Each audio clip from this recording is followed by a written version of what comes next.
Good evening. I am Michelle Sturgis of the NAACP.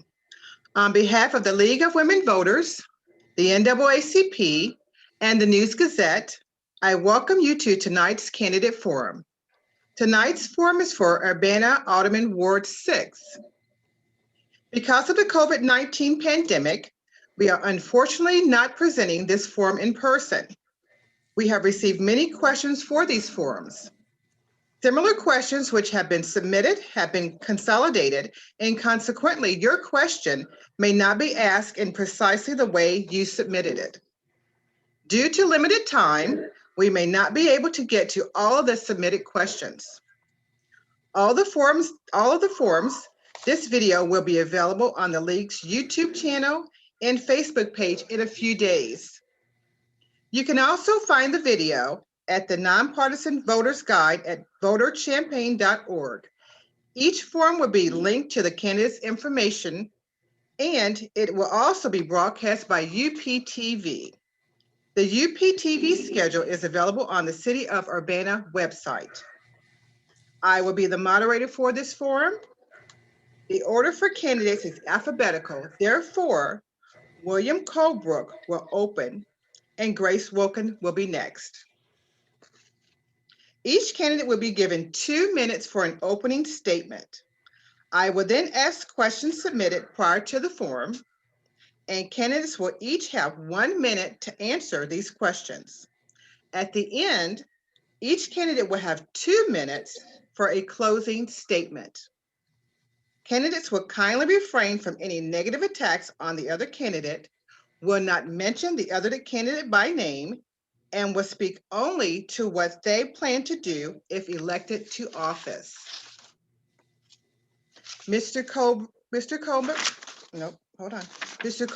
sorry about that, will begin his opening statement. Thank you to our hosts, the League of Women Voters, the NAACP, Illinois Newsroom, and the News Gazette. Hello, everyone. My name is Bill Colebrook. I am the current alderman representing Ward 6. I was appointed in March of 2020 through a competitive process due to a vacancy in the ward. My entire career has been dedicated to public service. Public service has not been a passing interest, but has been a lifelong passion and calling. I have dedication to the citizens of my community so strong that I've been willing to risk my life in order to save another. I have served 35 years in various levels of government, including at the municipal, state, community college, and county government levels, mostly in senior leadership positions. I am very experienced in police, social, and criminal justice issues, having served as a law enforcement professional, working my way up the ranks to captain in the Illinois State Police, and as chief of police for Parkland College. I understand and appreciate the cultural differences and diversity of my community. I have a unique insight and perspective to help ensure high quality services are available to our most vulnerable citizens. I am very experienced in the legislative process, having drafted amendments to state law and testified in front of the Illinois House and Senate committees. In addition, I am currently pursuing a master's degree in public administration with an emphasis in government and policy. Tonight, in this forum, I am eager to discuss the various policy issues that face our city and our residents, and to allow the citizens to get to know me a little bit better. Thank you. Thank you. Ms. Wilkins, your opening statement. Oops, have to unmute. I was going to try and not have to make you tell me. Thank you to you all from the League of Women Voters, NAACP, and the News Gazette. And thank you to those watching. My name is Grace Wilkin. I use she, her pronouns. And I'm running for Urbana City Council in Ward 6 because I want to put in the work to serve and represent the people of Urbana, especially those in Ward 6. I have a lifelong history of living in Champaign-Urbana area, and I'm committed to working towards a more sustainable, resilient, and healthy community. My educational background is in biology, Spanish, and master's degrees in sustainable energy and business administration, which gives me a diverse foundation to analyze and evaluate situations from lots of different angles. Additionally, I have experience working in education, project management, research, and community engagement. I've gained insight into our local government by serving on the Urbana Sustainability Advisory Commission and regularly listening to and participating in city council meetings. Being a first-time candidate, I have the opportunity to learn and serve our local government with fresh perspectives and ideas. The values for my campaign and my life are the 3 principles of sustainability, which are environmental, social, and economic well-being. These 3 aspects are intertwined and essential in sustainable community. Environmental well-being means investing in green, resilient communities. Social well-being means working towards social justice, equity, diversity, and inclusion. And economic well-being means using our tax dollars wisely to best serve the people of the community, both in the short and long term. I'm a quick learner and a dedicated, passionate person, and I would be honored to have the opportunity to serve you, the people of Urbana, as the City Council member for Ward 6, and I look forward to hearing and addressing your questions this evening.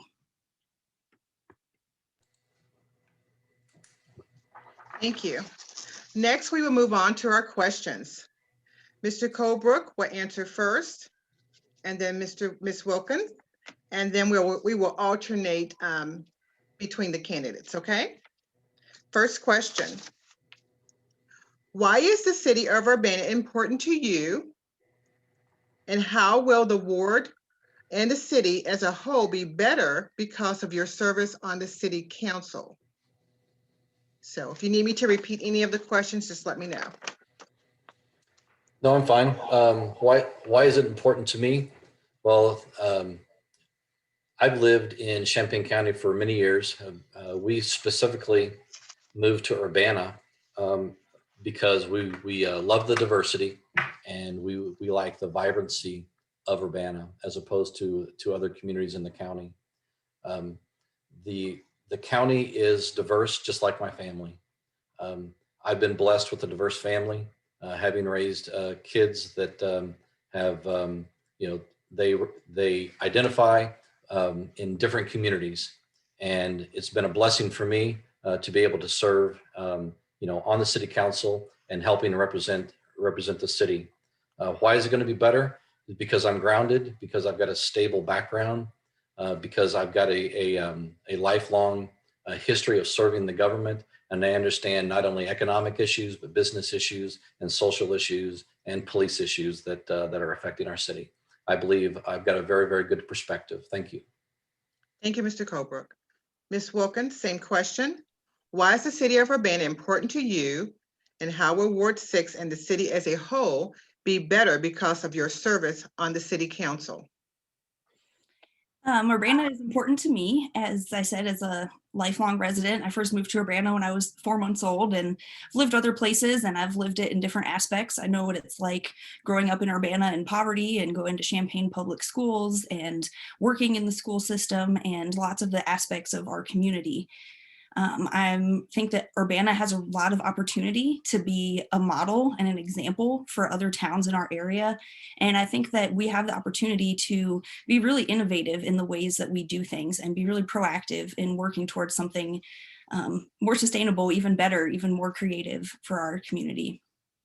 And that's how I would hope to contribute, is by keeping these values in mind when voting on policy and being proactive in bringing policy to the council in ways that address the needs of the community from all sorts of different aspects. Especially Ward 6 is a really diverse area, and there's lots of different communities, residential and business areas, lots of different socioeconomic levels. So I think we have a lot of opportunity to improve. Thank you. Ms. Wilkins, we'll start with you. The next question. What unaddressed issues in Ward 6 are priorities to you? One of the big ones for me is the Philo Road Business District, where I live kind of close to. And I think there's a lot of opportunity to work with the existing organizations. We have Solo Gratia and Salt and Light and some other great community organizations in the area. And I would really love to see a community center or youth center or kind of reinvestment and revival in the Philo Road Business Center, and also some of the areas that are not as served in our community. And we have some issues with access to grocery stores and basic services. So I think that for our ward, there's a lot of potential in that. I also think, again, just for any kind of policy, just keeping the people of Urbana in mind and spending our money wisely to directly serve the people of Urbana. And I think that that is some of the best ways to do it. Thank you. Mr. Colebrook, same question. What unaddressed issues in Ward 6 are priorities for you? Well, there's many priorities for Ward 6. And actually, the priorities of Ward 6 are also the priorities of the city as well. First and foremost is the pandemic. The pandemic has decimated some of our business owners and residents, especially in the service industry, to be able to get the needed relief to both the businesses and to the workers that have fallen on tough times since about March of this last year. In addition, crime. I'm a active member of the community coalition, have been for years, and the incidents of gun violence have came to Ward 6 as well. In addition, I am also an advocate for the Philo Road Business District. My wife and I, we own property along Philo Road, and we did that specifically to be a positive change to that corridor to allow the city to rebound. Thank you. Thank you. Next question, Mr. Colebrook, you're first. What do you think will be your biggest challenge if you are elected? Well, we've got lots of challenges. I don't know that one's going to be any bigger than the other. We were coming up on budget time. The public expects us to spend their dollars wisely. And the budget talks, the budget preparation are big. It's important to allocate our public dollars to the city services that will serve the citizens, whether that be public works or community development or the police department. We've been working on One Door, and that's very, very important for me to help craft a program that will do in an innovative way respond to people with mental illness. There's the comprehensive plan that I would like to work on as well. That's going to address the infrastructure for the city, and then there's the human rights ordinance that has come to forefront, and also the police review board. There's lots of issues that are critical that I want to work on. Thank you.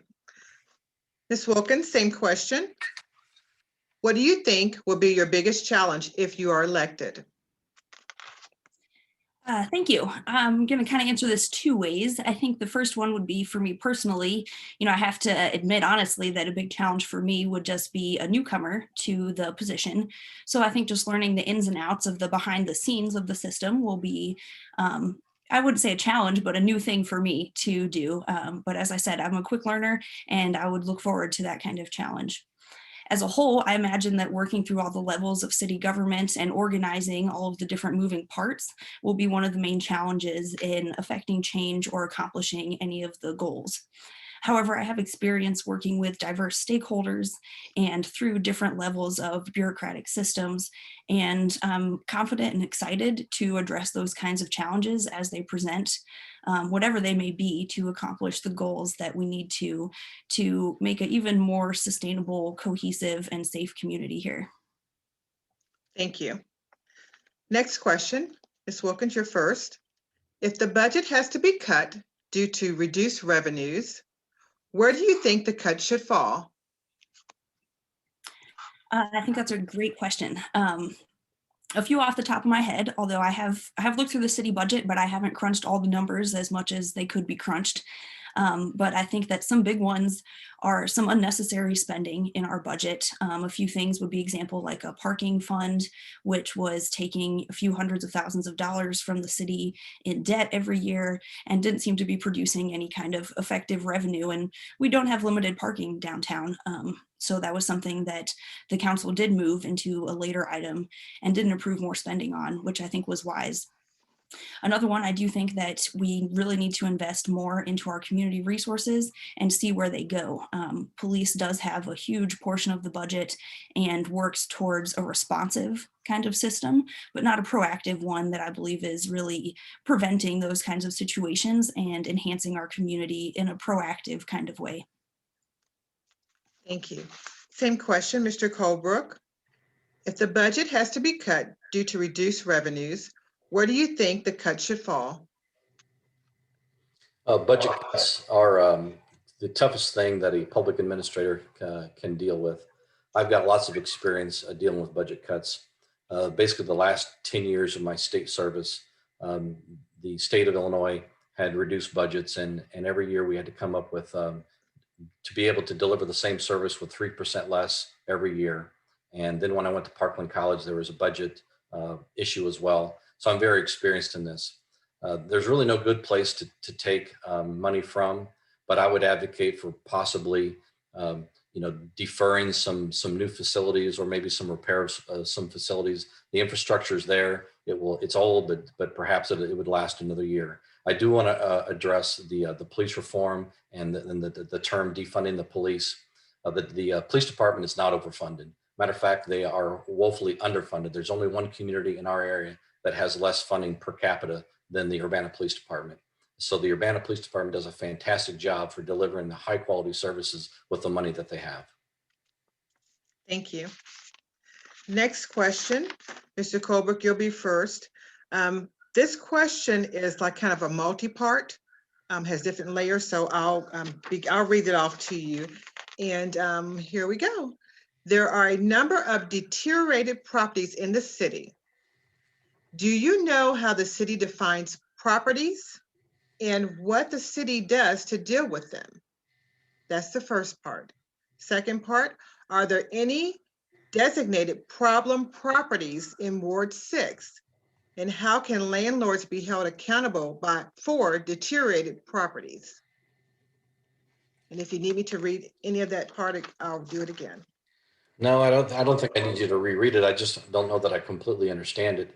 So yes. So with any urban community, there's going to be older stock, and these are possibly homes that have an owner that doesn't live in Urbana, and they let the property deteriorate, and it becomes a blight to the block, to the neighborhood, and it becomes a safety issue for the community. And actually, we have a neighboring community to our east that has a lot of abandoned properties, and you see a lot of fires because squatters are going in and trying to stay warm.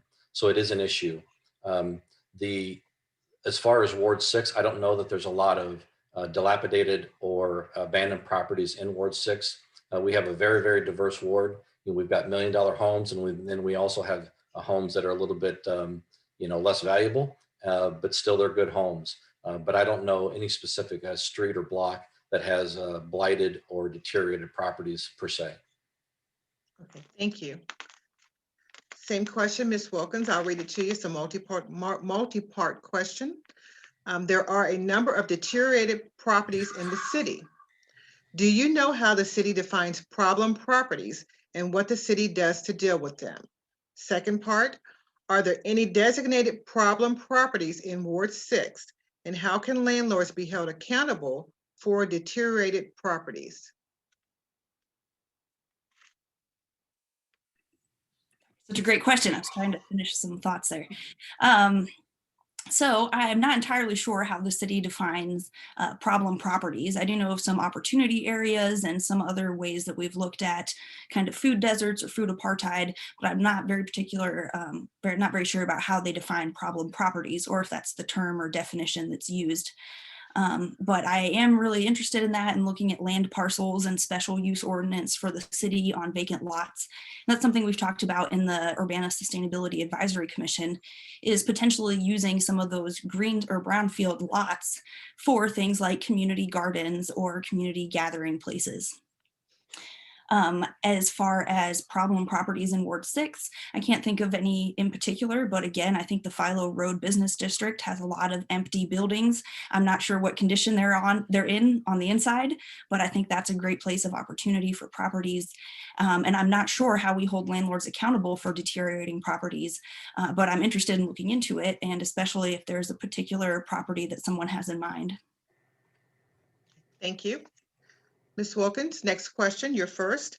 How will you represent the variety of residents in your ward so that everyone's concerns are heard?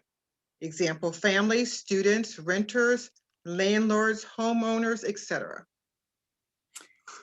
Excellent question.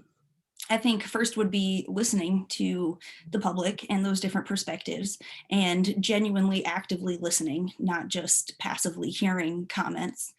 And I think that taking that into consideration and having that kind of empathy and understanding is really important. I've had lots of different experiences and lived different places and had a long time in the Champaign-Urbana area in different schools and neighborhoods.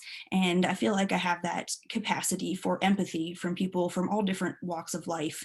And I do want to work hard to represent all the people of the ward and the people of Urbana, and especially those who are most vulnerable and often marginalized and left out of these conversations, not having a place at the table, or just intentionally disqualified or ignored repeatedly.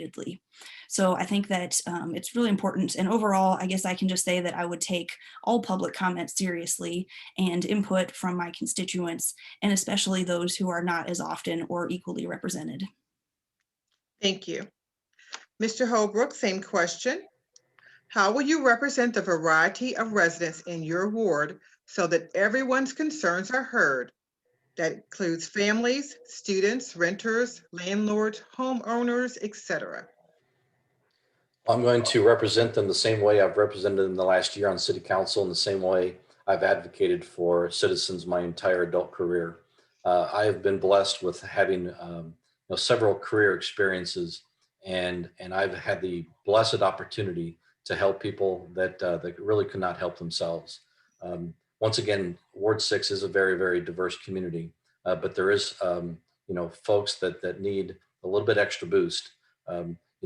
But with the diversity, there's business owners and there's other residents that need help. But at the same time, those folks that are marginalized, perhaps they're out of work, perhaps they have maybe some mental health issues or addiction issues. They need to be advocated for just as strongly as the business owners. And communication is the key. And the key to communication is to listen. Once you hear their concerns and have a true empathy and advocacy for them, then you can craft public policy that will help address the issues. Thank you.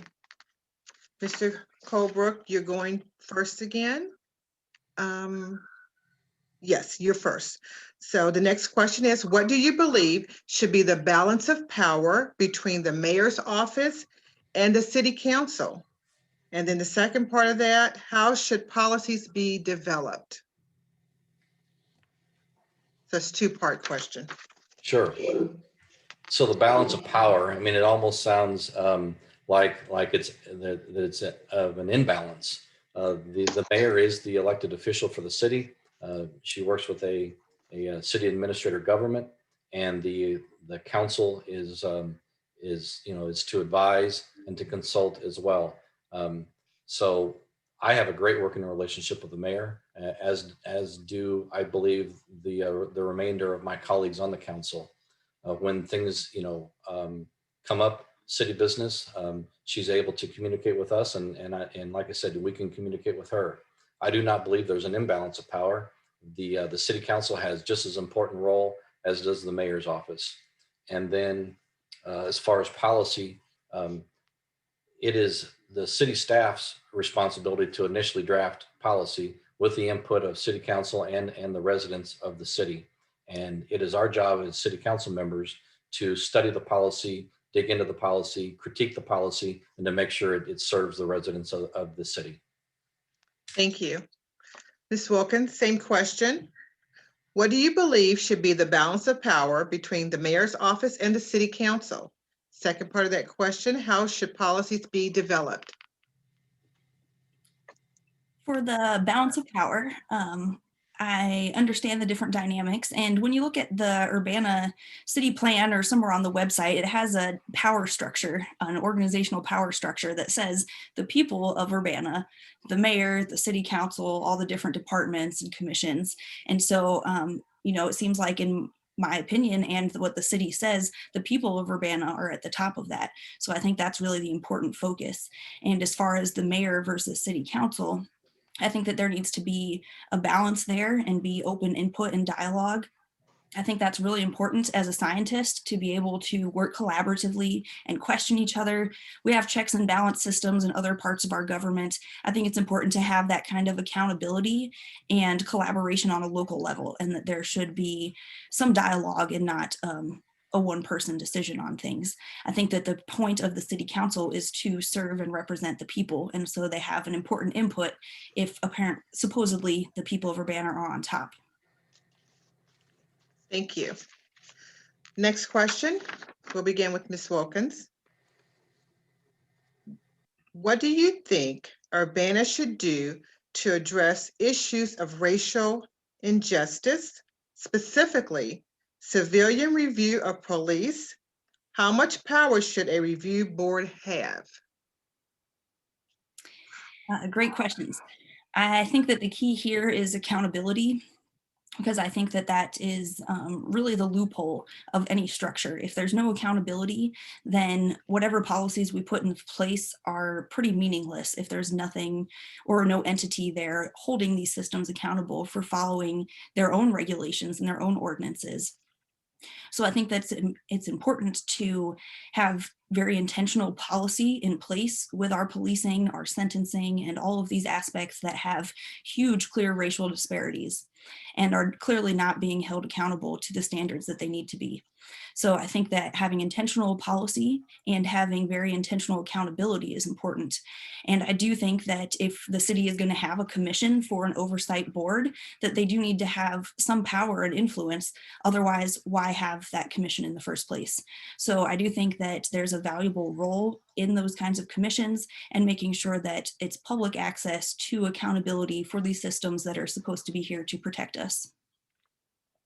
Thank you. Same question, Mr. Colebrook. What do you think Urbana should do to address issues of racial injustice, specifically civilian review of police? How much power should a review board have?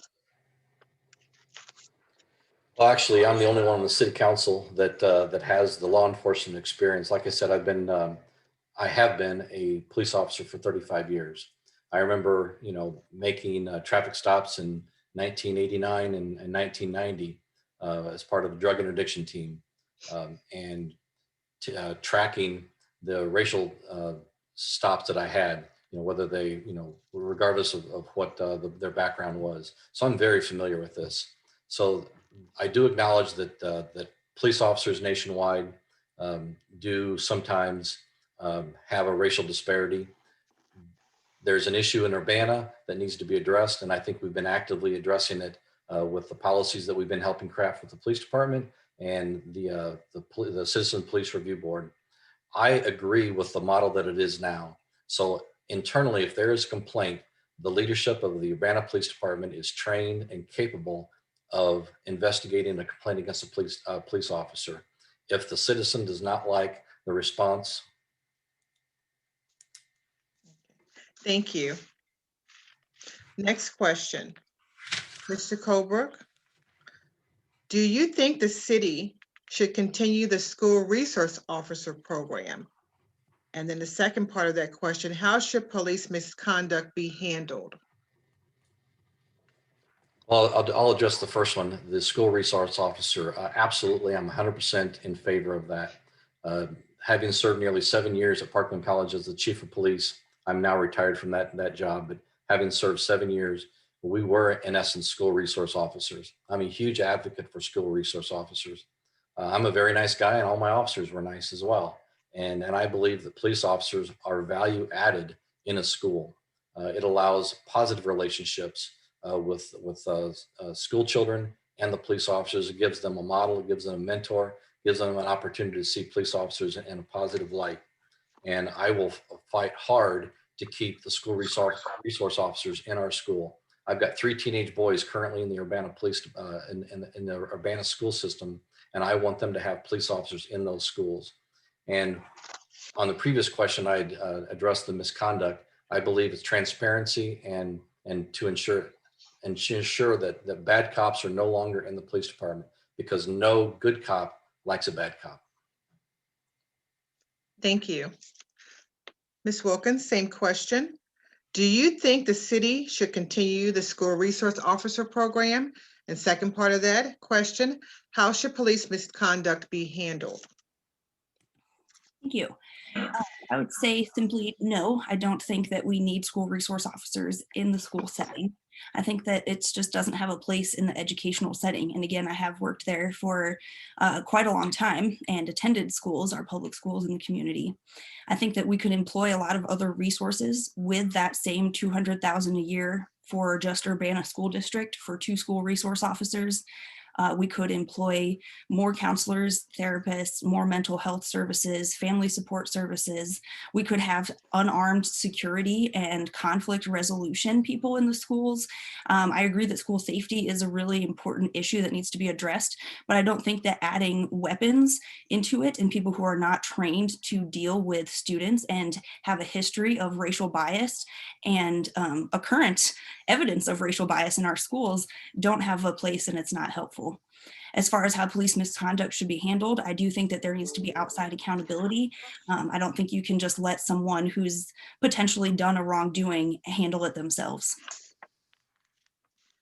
Thank you. And this is going to be the last question before our closing remarks. I'll begin with Ms. Wilkins. What is the role of a council members in ensuring the city conducts business in an ethical, transparent, and accountable manner? And the question is, what are the role of city council members in that?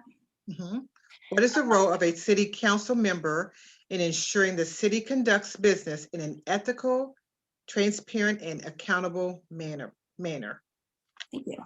I feel like that is, essentially one of the primary goals of the city council as a body and as the individual representatives. I believe that, and the city says that the goal is that these people are here to represent the people of their ward with their best intentions, and that the people have elected them to do so because they agree with what they're running on. So I think that it is absolutely the full responsibility in every aspect to make sure that things are being done in an ethical way that is benefiting the people of Urbana. So I think by monitoring the internal processes that the public may not get to see is a really valuable and critical aspect, as well as voting on policy in their interest and bringing up that policy. So I think that it's a huge role in every aspect as a role for a city council member. Thank you. Mr. Colebrook, same question. What is the role of a council member in ensuring the city conducts business in an ethical, transparent, and accountable manner?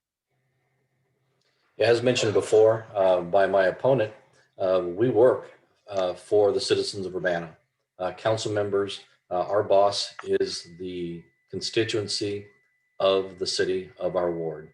And as employees of the city and sitting on the council, it is our job to advise and consent on city business, which includes the conduct and the performance of the staff in the building. When it comes to accountability, a lot of with the FOIA law and the ethics violations or accusations of those, it's our job to make sure that city staff is working in an ethical and accountable way, and to ensure that the citizens are getting the answers, getting the documents, and getting the service that they need. We like I said, we work in an advise and consent capacity for the. Thank you. It is now time for our closing statements. Mr. Crowbrook, you are first, and then finally, Ms. Wilkins will be next. I want to once again thank the League of Women Voters, the NAACP, the Illinois Newsroom, and the News Gazette for putting on this forum. I also want to thank our moderators and my opponent for her participation. To the voters, experience matters. My life and career experiences have formed my perspectives and allowed me to be a trusted advocate for the residents of Ward 6 and the entire city of Urbana. Personally, I've been blessed with a diverse family. My extended family has faced the same challenges as most families, including addiction, mental health, and incarceration. I have a track record for advocating for our most vulnerable citizens for critical services, as well as the workers and businesses that have been impacted by the worldwide pandemic. In addition, I am a strong supporter of our business community in order to foster a vibrant economic environment. Residents of Ward 6 want to feel safe in their daily lives, have responsive and high-quality city services, affordable housing, high-quality wage opportunities, profitable business opportunities, and to have an equal opportunity to live the American dream. The residents of Ward 6 expect an alderman who understands the diversity of the issues and to be able to act on those issues, to advocate for them and to ensure that public policy is made in their best interests.